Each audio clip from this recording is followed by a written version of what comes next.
All right, number 11. So factor the top, factor the bottom. They were kind enough to sort of factor it for us, because if they hadn't, it would have been really hard to factor. So they factored out the x minus 5 and let us factor the rest. We see right away that there's going to be a hole, but let's don't do that until we get to that point in the problem. So x can't be 5, negative 3, or negative 4. And then holes means we can make a hole in the problem, is one way to remember that. So if factors cancel, makes a hole in the equation, and it makes a hole on the graph.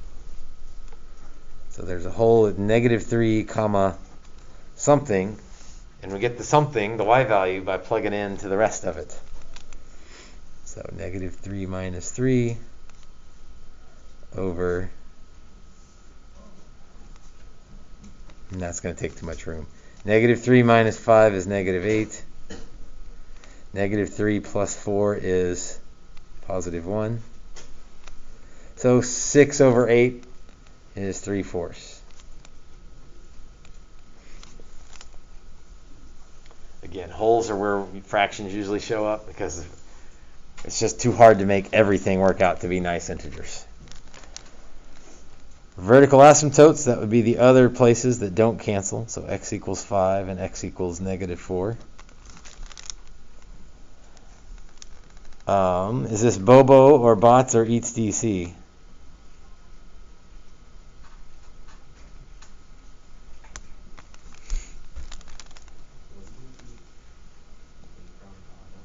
Why is it bigger on bottom? It is bigger on bottom. That's a great answer. It's factored, but it's still bigger. There's still an x cubed down there. We never saw the x cubed because they factored it for us, but it's still degree 3 on the bottom, degree 2 in the top, so it's a Bobo problem.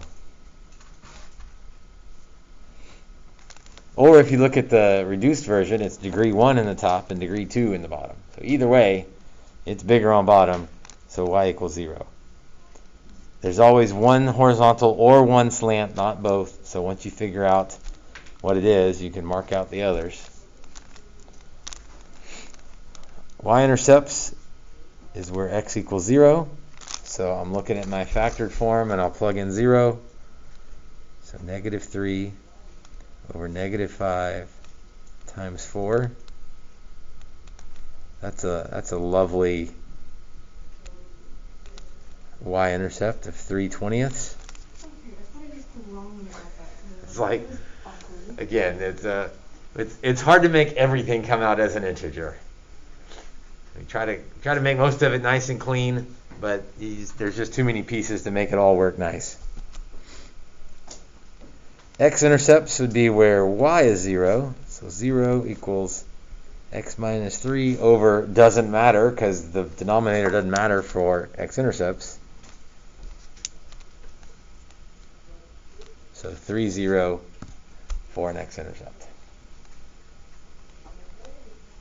All right, let's get all of this stuff on the graph and see what happens. Again, the trade-off is if you have a whole bunch of stuff, it's more complicated, but sometimes it makes the graph easier because we have so much information. We'll see if that's true here or not. So negative 3 comma 3/4 for a hole. 2 vertical asymptotes. One at negative 4 and one at 5.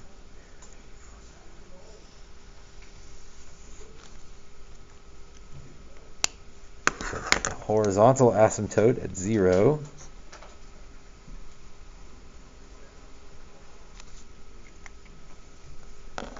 A y-intercept of 0 comma 3/20. Again, I'm not getting out a microscope and checking your scale here because there's 3/20. That's just more than 0, so I don't know what to do other than to put a dot just barely above 0. Again, how am I supposed to know if that's 3/20 or 2/20 or 4/20 or 5/20? It's close enough for graphing. And then there's an x-intercept at 3, 0.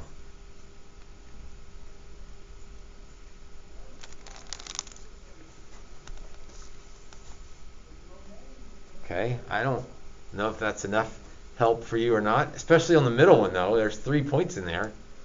And there's vertical asymptotes. You can't cross those. So I'm pretty sure it does something like this. There in the middle.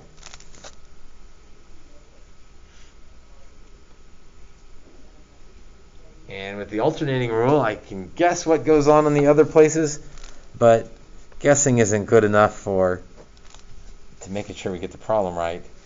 So I'm going to try x equals, let's see, this was -4. So let's do x equals -5. Do we think it's going to be above or below over here on this side? Yeah, it should be below if it alternates like it's supposed to. So I think it's going to be below. But let's try -5 and see what we get. So -8 over -10 times -1. 3 negatives. 3 negatives make a negative. So -5, -4/5. Again with the fraction business. It is below like we expected. So I think we're good to sketch that in. If you're not sure, then you try x equals -6 or 7 or 8 and just kind of confirm to yourself that it is below.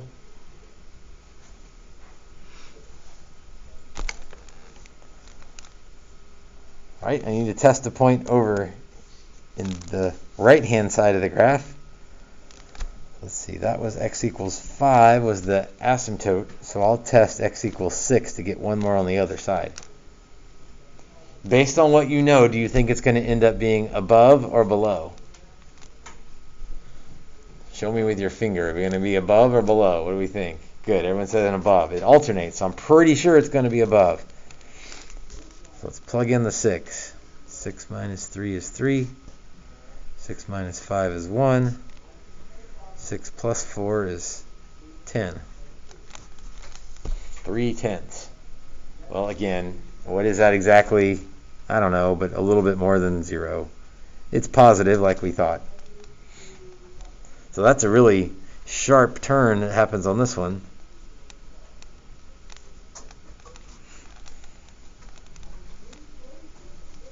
So 2 vertical asymptotes, cross the horizontal asymptote there in the middle. Questions on number 11?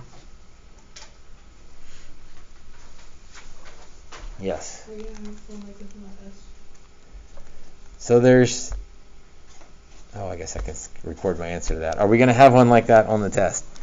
I don't even remember, but I'll say this. There's 3 of these on the test, right? And we've got to have one with, there's just a lot to cover.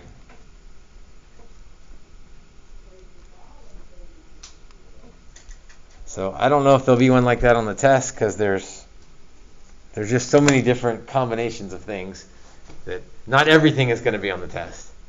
But I don't know what made the cut and what doesn't.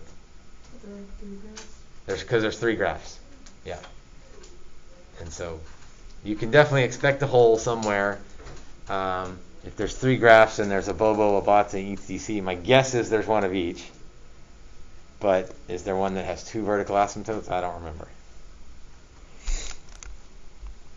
Sorry to not answer your question.